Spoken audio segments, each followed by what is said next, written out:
Salut, je m'appelle Nat et la vidéo que tu t'apprêtes à regarder est l'un de mes cours de DCG-DSCG.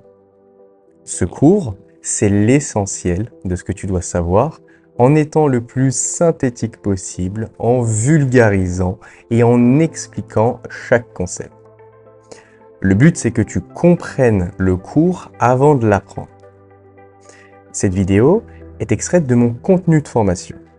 J'ai lancé une plateforme destinée à tous ceux qui passent le DCG, DSCG, qui sont en Master CCA, ou même qui veulent approfondir leurs connaissances sur la compta, le droit, la finance, le management, l'économie et le SIG.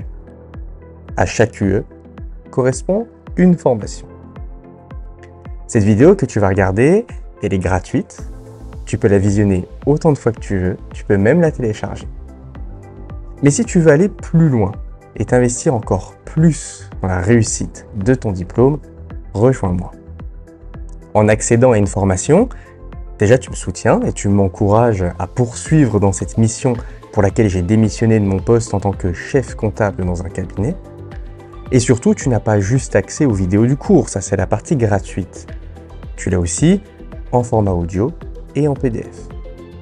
Mais le plus important, c'est que tu as la possibilité d'interagir directement avec moi.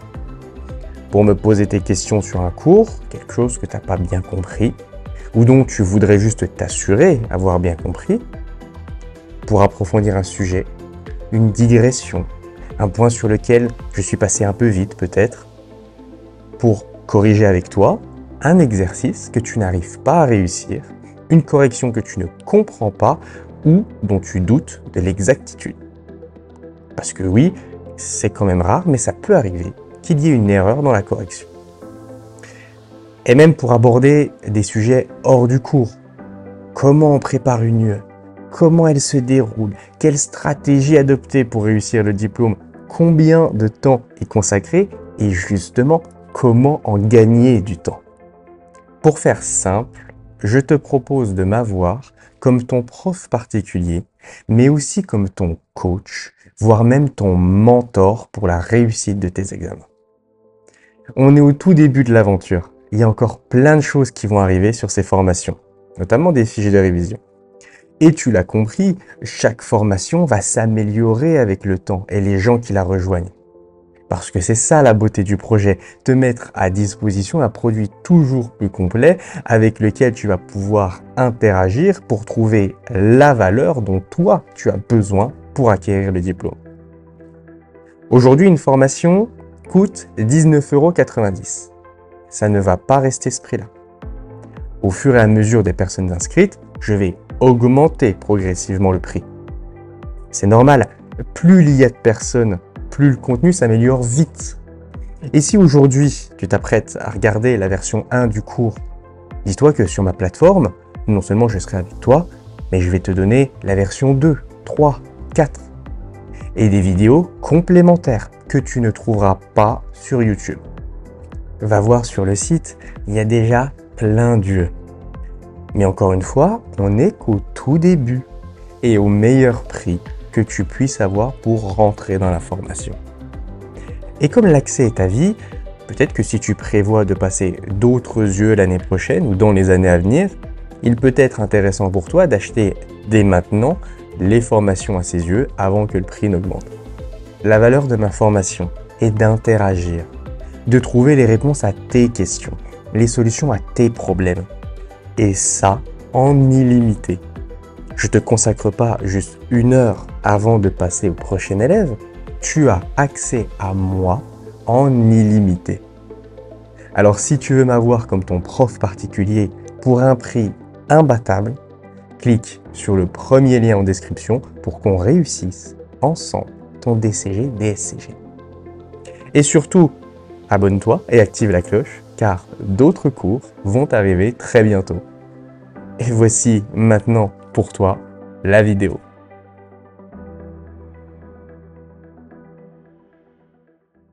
Chapitre 13, les infractions.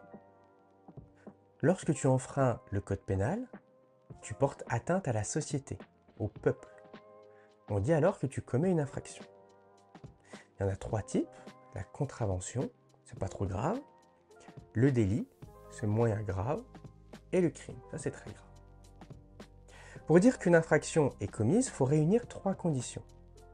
Un élément légal, une règle de droit te dit que tu n'as pas le droit.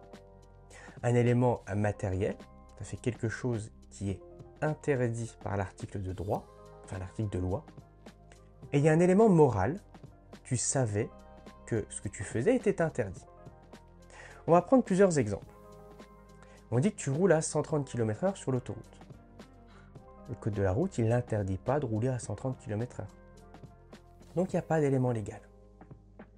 Fin de l'exemple. C'est-à-dire que dès qu'un élément n'est pas rempli, l'infraction n'est pas constituée. Il n'y a pas besoin d'aller chercher s'il y a un élément matériel ou un élément moral.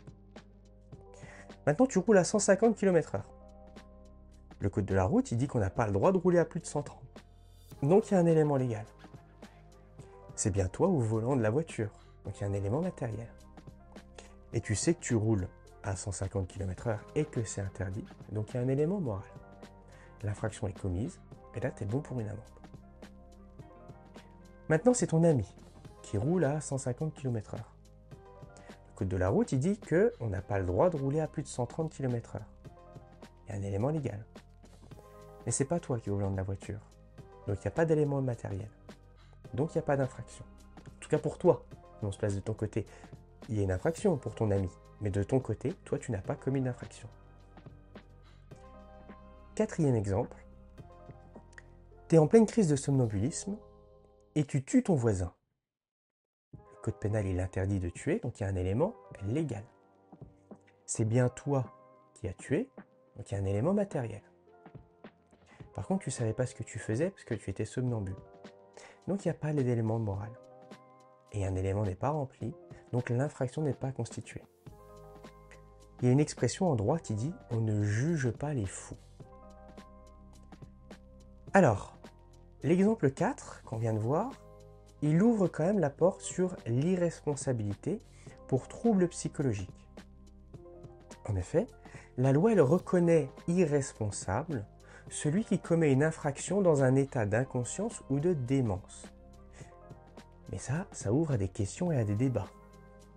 Par exemple, un tiers qui sait qu'il est sujet à des crises de démence, il le sait, et volontairement il ne prend pas ses médicaments.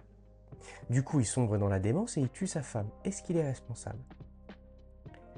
Ou alors le tiers, il boit beaucoup. Il est complètement saoul et il tue sa femme. Est-ce qu'il est responsable? Ou alors le tiers, il boit beaucoup, il est complètement saoul et du coup, il prend la route, il roule à 150 km/h.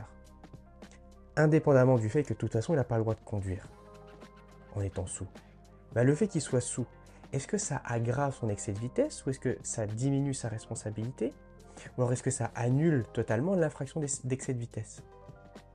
Tu vois, toutes ces questions-là, eh bien, ça va dépendre en fait d'énormément de choses. Ça, c'est des questions que tu peux retrouver dans des procès avec des arguments juridiques pour et contre. Par exemple, il y a un arrêt de la Cour de cassation qui a jugé l'histoire d'un homme qui, totalement défoncé au cannabis, a tué sa femme, enfin a tué une femme, c'était pas la sienne, a tué une femme juive à cause de sa religion. Je te mettrai dans la description le lien vers l'arrêt de la Cour de cassation. Donc dans ce cas-là, dans cette histoire, l'homme il a volontairement fumé du cannabis. Et le cannabis est interdit. Et l'homme il a tué pour un motif antisémite. Parce que la femme était juive. Eh bien la Cour de cassation a jugé que, quoi qu'il en soit, l'homme était dans un état de démence au moment où il a tué et qu'il n'est donc pas responsable de ses actes. L'homme n'a donc pas été condamné pour meurtre. Donc évidemment, là, nous on étudie le fonctionnement du droit. Donc la question, c'est pas de savoir si la Cour de cassation elle a bien ou elle a mal jugé. Nous, on est là pour comprendre comment est-ce que le droit est fonctionnant. Et cette décision, elle met quand même en lumière la complexité qu'il peut y avoir avec le principe d'irresponsabilité en cas de troubles mentaux. C'est-à-dire que si à la place de tuer, l'homme il avait commis un excès de vitesse, même un gros excès de vitesse, est-ce qu'il aurait échappé à l'amende pour excès de vitesse du coup? Tu vois, donc, ce qu'il est important de retenir, c'est que quand dans un exercice ou à l'examen, tu as une question qui parle de l'irresponsabilité en cas de troubles mentaux, il faut que tu sois très attentif parce que ces questions-là, elles sont particulièrement difficiles à traiter. Bon, 5e exemple maintenant. Ça, c'est l'infraction non intentionnelle. C'est-à-dire que tu roules à 150 km/h, mais tu ne fais pas exprès. Code de la route dit que tu n'as pas le droit de rouler à plus de 130, donc il y a un élément légal. C'est bientôt au volant de la voiture, donc il y a un élément matériel. Mais toi, tu ne sais pas que tu roules à 150 km/h. Ou bien tu ne sais pas que c'est interdit de rouler à plus de 130 km/h. Ben, il y a quand même un élément moral qui est constitué. Alors comment est-ce que l'élément moral il pourrait être valide alors que tu n'avais pas conscience de ta vitesse? Eh bien, ça, c'est parce que pour certaines infractions, qui sont les moins graves, eh bien, tu peux être reconnu coupable d'infraction même si tu ne savais pas ce que tu faisais. On dit dans ce cas que tu as fait une faute d'imprudence, ou alors une maladresse, ou une inattention, une négligence, etc. En tout cas, si tu ne savais pas, eh ben, tu n'avais qu'à savoir.